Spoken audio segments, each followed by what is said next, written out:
Qada itu ketetapan Allah sejak zaman azali, di mana ketetapan itu tidak ada yang bisa merubah sedikit pun. Nah, jadi yang ada di seluruh alam ini semua ada dalam qadanya Allah, dalam ketetapan Allah. Pokoknya si A dia lahir tanggal sekian, jam sekian, hari ini, tahun ini, detik ini, dilahirkan oleh ibu ini. Nah, itu sudah ditetapkan tuh. Kapan penetapan itu? Sejak zaman azali. Namanya qada. Jadi sesuatu yang telah ditetapkan Allah, mati, hidup seseorang, rezeki seseorang, miskin dan kaya seseorang, nasib seseorang, itu semua sudah diqada. Di zaman azali sudah ditetapkan, ada catatannya di sana sudah. Itu hanya Allah yang tahu. Begitu ya. Nah, kemudian qadar, takdir Allah itu adalah perwujudan dari qada. Itu takdir namanya. Takdir itu perwujudan dari qadanya Allah. Nah, ketika nanti orang tersebut sudah lahir pada jam, detik, tanggal, hari dan tahun yang telah ditentukan oleh qada, nah maka nanti akan dibuktikan dan direalisasikan oleh takdir, qadar.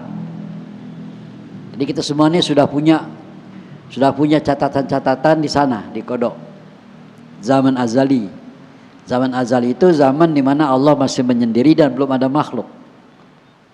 Nah, akhirnya Allah ciptakan tuh makhluk-makhluk dan dicatat masing-masing tentang takdirnya, tentang hidup dan kehidupannya. Nah, ketika itu terjadi, apa yang tertulis di qada, ya, terus direalisasikan, dijadikan ketika orang itu hidup, maka itu namanya takdir. Gitu. Dan takdir itu adalah sesuatu hal yang bisa tetap, bisa tidak tetap. Namanya takdir. Hasil dari takdir namanya nasib. Itu ya. Nasib bisa kita rubah, tapi takdir tidak bisa kita rubah. Nah, karena kalau saya sering mencontoh, umpama kita di qada ditetapkan Allah Subhanahu wa taala pada tanggal sekian, bulan sekian, hari ini, tahun ini, jam ini kita ketiban buah durian sehingga pecahlah kepala kita tapi tidak mati, ke rumah sakit. Ya, itu di qada sama Allah tuh.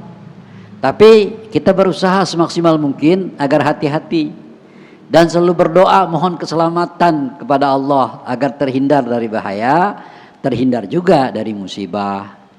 Selalu berdoa, selalu berzikir, selalu mohon keamanan kepada Allah Subhanahu wa taala. Selalu seperti itu. Ternyata usaha dan doa kita dikabul. Lalu pada tanggal segitu, tanggal itu, hari itu, bulan itu, tahun itu, tibalah saatnya mentakdirkan qada. Gitu ya. Jadi takdir qada itu kita ketiban durian. Di mana kepala kita akan bahla dah, akan pecah dah gitu, tapi tidak mati, seperti itu. Nah, Allah menerima usaha kita, Allah menerima doa kita, sehingga kita terlindungi. Tapi takdir tidak boleh dihindari. Maka pada tanggal segitu, bulan itu, jam itu, detik itu, kita tetap ketiban durian.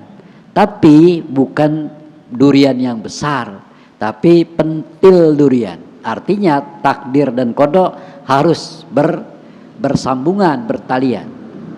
Kita harus masuk ke rumah sakit besar, tapi kita cukup di puskesmas saja atau dengan obat merah saja. Tapi takdir itu tetap harus terjadi, di mana pada tanggal itu kita ketiban durian dan ada bahaya, ada bahla gitu ya. Tetapi duriannya jadi kecil, juga bahlanya juga jadi kecil. Nah, itu namanya nasib. Ya. Takdir ketiban durian, nah itu pasti. Tapi bagaimana modelnya itu nasib. Apakah nanti duriannya gede, berat, apakah nanti duriannya kecil, pentil. Nah, bagaimana caranya kita menentukan nasib yang baik? Ikhtiar dan doa. Jadi takdir itu ada dua, ada mubrom, ada mu'allak.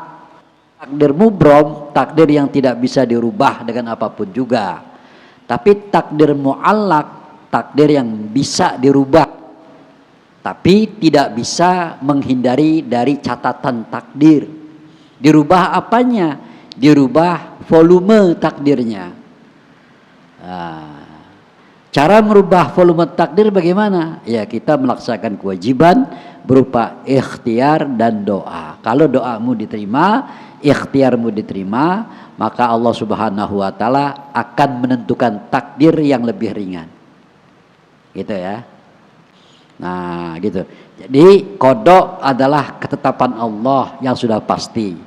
Takdir adalah perwujudan dari qada. Hasil dari takdir adalah nasib. Dan nasib bisa dirubah, tapi tidak boleh keluar dari takdir. Itulah ketentuan-ketentuan Allah yang mesti dan harus kita yakini. Artinya kita sebagai manusia tidak boleh pasrah terhadap takdir, nggak boleh. Karena kita semua tidak tahu yang namanya takdir. Kita harus mengimani takdir. Tapi kita juga harus berusaha melakukan yang terbaik dalam kehidupan dan teraman dalam kehidupan. Begitu maksudnya ya.